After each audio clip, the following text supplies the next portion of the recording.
información, Cristina. Yo voy a empezar con un caso que en verdad es una colección de casos, pero me pareció bastante interesante para los dermatólogos. Miren, el primer caso es un niño de 11 años que tiene una región telangiectásica atrófica en el ápice de la lengua.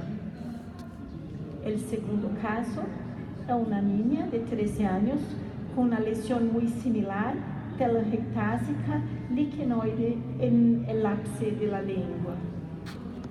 El tercer caso, una niña de 17 años con una lesión muy similar, telangiectásica liquenoide en el ápice de la lengua. Y el cuarto caso, una niña también de 17 años con una lesión atrófica telangiectásica en el ápice de la lengua. ¿Qué podemos pensar con eso? Pensamos en algunas hipótesis clínicas, como el líquen plano, una reacción de hipersensibilidad liquenoide y un eritema polimorfo. Pero miren, acá tenemos las lesiones que enseñé, y acá lesiones de líquen plano, de reacciones de hipersensibilidad liquenoide por medicamentos, y acá un eritema polimorfo. Sin embargo, esas lesiones que planteamos como diagnósticos diferenciales ocupan gran parte de la lengua y son más atróficas, muchas veces pigmentarias, distintas de estas que examinamos. Biopsiamos los 4 pacientes. O que nos tocó foi uma mucosite liquenoide de interface associada a um pouco de elastose solar. Miren a hiperqueratose e a atrofia do epitélio e o infiltrado inflamatório que acompanha a linha da membrana basal. Acá, novamente, podemos mirar esta inflamação liquenoide con vasos superficiales, aquel aspecto telangiectásico y múltiples apoptosis en el epitelio de la mucosa. Entonces, la lesión 1 clasificamos como una lesión liquenoide en los 4 pacientes, pero el primer paciente se presentó algún tiempo después con una nueva lesión un poco más vegetante en el ápice de la lengua. La paciente número 4 también, esta es la lesión inicial, telangiectásica, que llamamos de glossitis liquenoide, y la segunda lesión, una lesión así como papulosa ulcerada en su superficie. ¿Qué podemos pensar ahí? Entonces, imaginamos un pólipo fibroepitelial o un granuloma piógeno. Biopsiamos ambas las lesiones y miramos en la histopatología 2 granulomas piógenos en distintos estadios de su maturación. Miren los vasos, el infiltrado inflamatorio, la ulceración de la mucosa oral. Acá una otra visión más del otro caso. Miren la lesión globosa, llena de vasos neoformados, de mucha inflamación, lo que caracteriza el granuloma piógeno.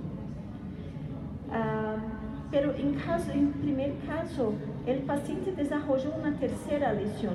Miren, esta lesión inicial, la segunda lesión un granuloma piógeno y la tercera lesión una úlcera con bordes infiltrados en el ápice de la lengua. ¿Qué podemos pensar ahí? Pensamos en un pólipo fibroepitelial, una recidiva de granuloma piógeno, una úlcera traumática o mesmo una neoplasia. Acá há casos de muestras de granuloma piógeno, un pólipo fibroepitelial, y raramente una neoplasia comete el dorso de la lengua. Sacamos una biopsia y nos deparamos con un carcinoma epidermoide, un carcinoma infiltrativo, y todos los pacientes eran pacientes enfermos de xeroderma pigmentoso, que tienen múltiples lesiones en la piel y esas lesiones en la lengua. Entonces, el xeroderma pigmentoso es una enfermedad autosómica recesiva que há uma deficiência em genes de reparo de DNA e sensibilidade celular aos raios UV, e los enfermos apresentam múltiples carcinomas epidermoides em várias áreas da piel. E as lesões observadas nesses pacientes geralmente se apresentam como glossitis liquenoides, porque são niños que muitas vezes se quedam com a língua um pouco fora da cavidade oral e a língua toma a radiação UV. Então, uma glossite liquenoide pode se desenvolver no ápice da língua por causa da atrofia. Os granulomas piórrenos são frequentes por trauma nessa região e, em alguns casos, se desenvolvem os carcinomas epidermoides. O carcinoma epidermoide na língua em pacientes seroderma pigmentoso é reportado em 11 casos, em uma casuística de 12 enfermos nesta publicação, pero não menciona a lesão liquenoide em seu trabalho. O que aprendemos com esses casos é que as lesões da língua em seroderma pigmentoso são importantes, podem desenvolver carcinomas epidermoides, e que o exame da cavidade oral é muito importante nesses pacientes.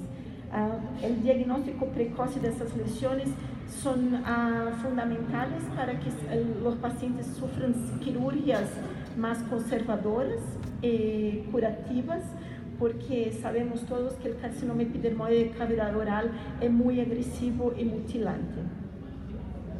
E acá nós temos a publicação de nosso grupo que compilou todos esses casos para mostrar na literatura o que pensamos sobre as lesões da língua em seroderma pigmentoso. Gracias.